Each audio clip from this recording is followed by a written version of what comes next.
There are moments when you feel something shift inside you, an unexplained warmth, a sudden thought, a presence that you cannot name, yet it arrives with such clarity that it feels like a message sent across the invisible threads that bind us to those we cannot see. And in those moments, if you listen closely, you may discover the truth your soul already knows. The human psyche operates on levels far deeper than the conscious mind can comprehend,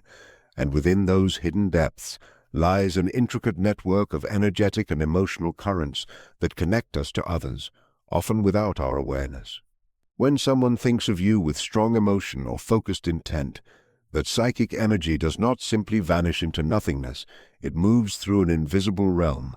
the collective unconscious, which Carl Jung described as the shared reservoir of archetypes, symbols, and emotional impressions common to all human beings. In this realm, distance and time lose their meaning, and what is felt intensely by one person can be registered by another, even if no words are exchanged and no physical interaction occurs. You may find yourself suddenly overwhelmed by a feeling that seems to have no origin within your immediate environment, a wave of warmth, anxiety, or memory that surfaces without logical cause. And this moment is not a coincidence, but rather a subtle echo of someone's focused presence directed toward your being. These impressions are not fantasies, but the psychological residue of unconscious transmissions that transcend the spoken word.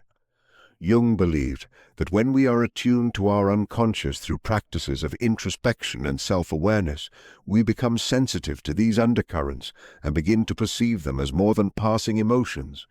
We recognize them as messages or impressions born from the psychic influence of another. It is not a mystical or magical process, but one grounded in the symbolic language of the unconscious, where feeling, image, and sensation are more truthful than literal explanation. This connection, which is often dismissed in rational discourse, becomes vividly clear to those who have cultivated inner quiet and learned to trust the strange familiarity of emotions that do not belong to them but arrive nonetheless with precision and depth. Just as a dream can hold the emotional residue of a day not yet lived, so too can your waking life be subtly shaped by the psychic attention of someone whose thoughts move toward you with intensity.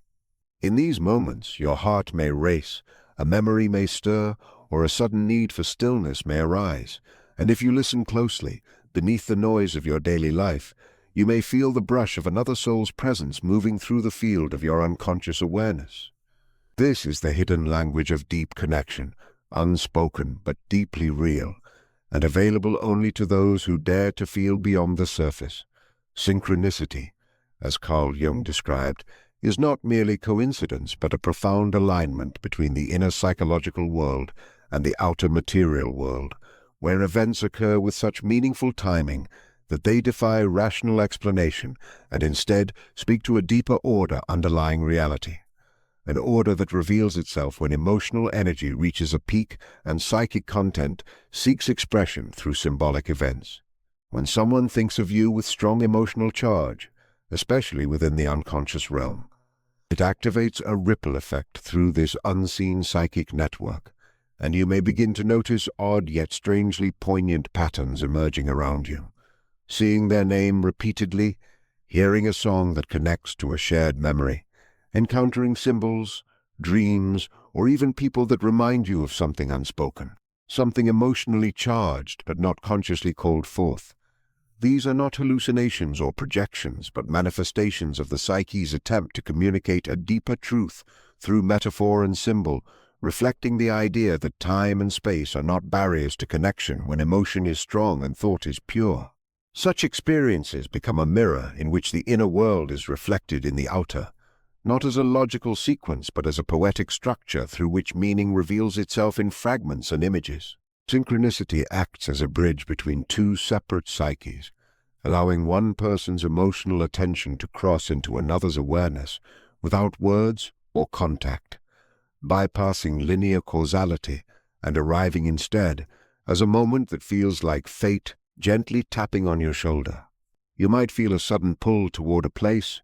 a person, or a memory, not knowing why, only to discover it connects to a larger web of emotion being woven around you through the intentions of another, who is perhaps unaware of how their emotional focus is reshaping your reality in subtle yet powerful ways. The universe, as Jung saw it, is not dead matter governed only by chance, but a living field of interconnection that listens, responds, and arranges symbols to guide the psyche toward awareness and understanding. In moments of true synchronicity,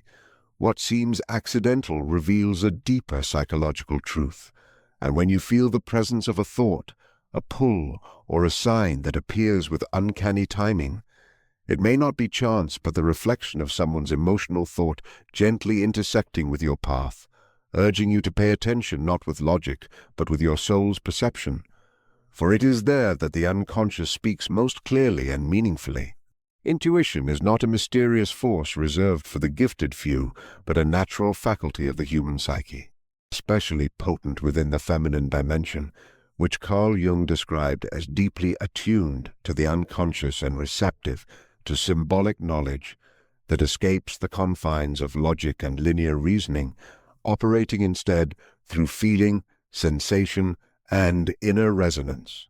The feminine psyche, when not blocked by external noise or inner doubt, possesses a unique capacity to sense emotional truth and psychic movement without the need for explanation, and it is through this forgotten sense, intuition, that one begins to feel what is not said, see what is not shown, and know what is not yet known. This intuitive awareness becomes particularly sensitive in the presence of emotional thought directed toward you from another, where the conscious mind may remain unaware, but the body and the subtle layers of the soul begin to vibrate in response to that energetic current. You may find yourself feeling a sudden warmth, a restlessness, a stillness that seems unnatural, or a thought that appears with clarity and persistence, as if emerging from nowhere, but carrying emotional weight. And this is not mere imagination, but a psychic whisper filtered through the intuitive self. Jung understood that the unconscious speaks in symbols, sensations, and images, and the feminine psyche, when nurtured through solitude, self-trust, and emotional clarity, becomes like a finely tuned instrument capable of detecting these signals with startling precision. This kind of knowing bypasses the intellect and lands directly in the heart, often arriving as a certainty without evidence, yet later confirmed by events, symbols, or synchronicities that reveal the presence of an invisible connection.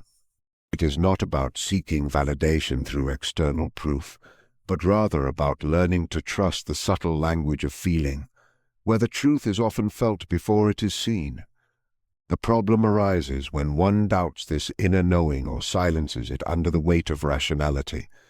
which tends to dismiss what cannot be measured or named, but those who allow themselves to dwell in the quiet space of being, without needing answers,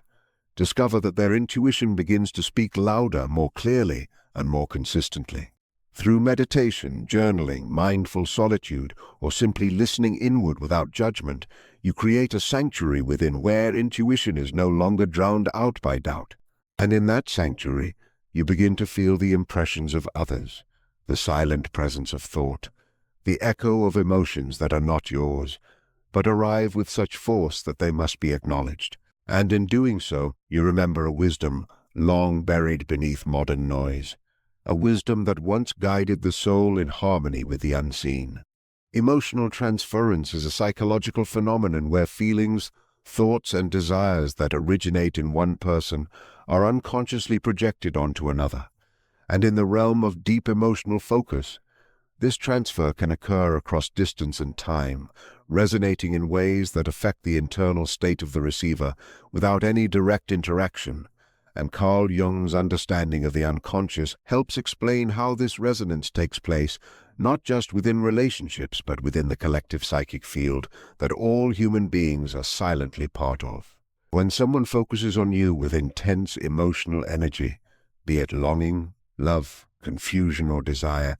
that emotional imprint does not remain confined within their private psyche, but begins to vibrate outward like a ripple in water, traveling through the unconscious until it reaches you as a subtle emotional shift that feels foreign yet familiar, not provoked by anything around you, but felt deeply within.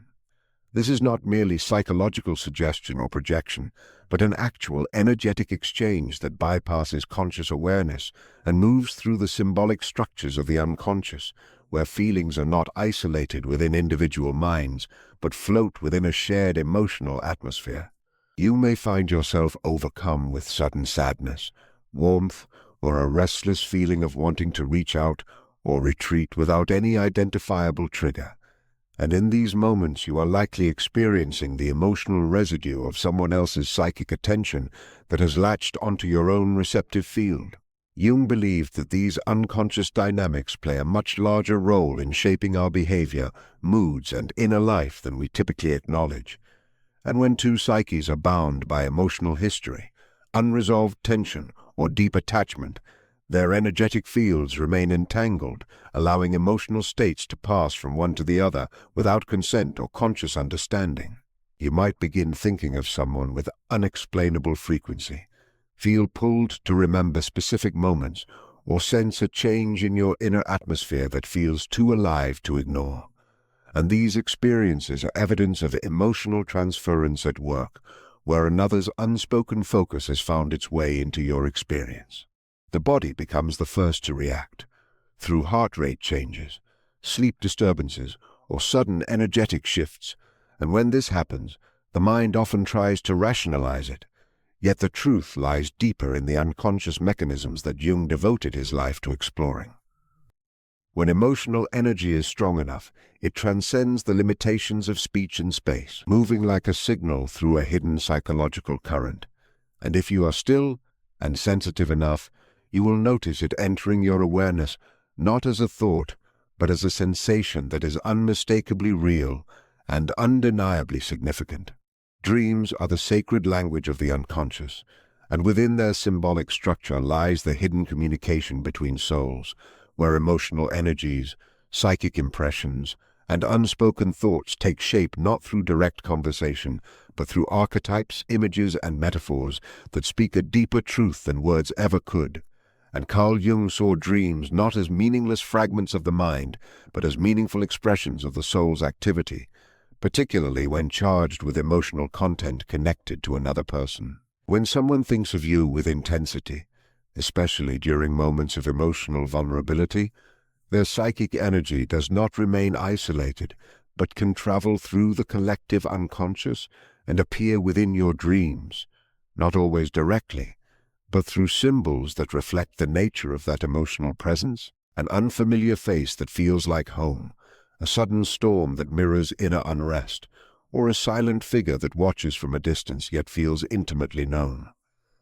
These images are not random. They are archetypal messengers that the unconscious uses to signal that something meaningful is occurring beneath the surface, and often the dream will leave behind a lingering emotion upon waking, a residue of something that feels like it came from elsewhere but lives inside you now. Jung emphasized that certain recurring figures in dreams represent more than personal memory. They embody universal psychic roles, such as the lover, the shadow, the guide, or the anima and animus, and when someone projects their emotional energy toward you, especially if your psyche is open or connected to theirs through past intimacy or unresolved emotion, these figures may become more vivid, more frequent, or more emotionally charged in your dreams, acting as stand-ins for a presence that cannot cross into your waking life, but finds its way into the realm of sleep. The unconscious knows no barriers of distance, and dreams become the meeting place for unresolved connections, the emotional crossroads where two psychic realities brush against one another, often leaving you with feelings you cannot explain or thoughts that seem to have emerged from a deeper place than your conscious mind could reach on its own. When you begin to pay attention to these symbols, not by interpreting them literally, but by feeling into their emotional essence, you start to recognize patterns and meanings that point toward another's presence in your psychic field. And through this awareness, you begin to see that the dream world is not isolated from reality, but intimately woven into it, acting as a mirror to the energetic movements occurring within the collective psyche, where emotional thought takes form not in speech but in symbol, not in logic but in dream. The method to feel what is invisible begins not by chasing signs but by cultivating the kind of inner stillness that allows subtle impressions to rise without distortion, for the unconscious does not shout but whispers, and Carl Jung understood that the psyche speaks through symbols, sensations, and emotional tones that only become clear in silence, which is why the feminine path of inner receptivity is so crucial to perceiving when another soul is thinking of you, not through words or evidence, but through felt experience. And this process requires creating space within your inner world where intuition can move freely without interference from doubt, fear, or logic. When you regularly engage in practices that calm the noise of the outer world, such as journaling your emotional impressions, sitting in quiet meditation, or simply allowing your mind to wander without judgment, you begin to notice subtle shifts in your emotional atmosphere that seem to arrive without explanation, moments where a specific person enters your mind suddenly and vividly, where your body experiences a sensation of warmth, tension, or calm unrelated to your environment, or where a thought, memory, or image surfaces with emotional weight. And these moments often represent more than personal reflection. They are energetic echoes of psychic attention being directed your way, filtered through your unconscious and translated into feeling. This is not a mystical idea, but a psychological reality that Jung deeply explored, in which inner and outer realities mirror each other, and the psyche, when made spacious and grounded, becomes like a mirror or receiver capable of detecting the emotional frequencies of others, especially those with whom you share a significant bond, emotional history, or unresolved tension. You may not always be able to explain why a particular image, memory, or emotional state came to you, but if you learn to sit with it without dismissing it, you begin to perceive its origin not as random thought, but as the imprint of emotional presence from another that has passed through the field of the collective unconscious and found resonance in your being. This method is less about technique and more about emotional discipline and surrender, where you stop seeking signs and instead allow them to reveal themselves through your emotional and psychic awareness, and in doing so, you shift from a position of grasping to one of openness, where you no longer force clarity but receive it, not as information, but as direct experience. And it is in these quiet, unprovoked moments that you begin to truly feel when another's thoughts are touching your soul, not through proof, but through the sacred language of inner knowing. When you stop searching outside yourself and begin to listen within, you open a doorway to the unseen, where the soul speaks in feelings, the unconscious responds in symbols, and emotional energy transcends space to reach you with quiet certainty. The method is not about control or analysis, but about surrendering to the depth of your own intuitive awareness, where the presence of another can be felt known and understood without needing proof. In the silence of your inner world, you will feel what cannot be explained, and you will know, without question, when you are being thought of in truth.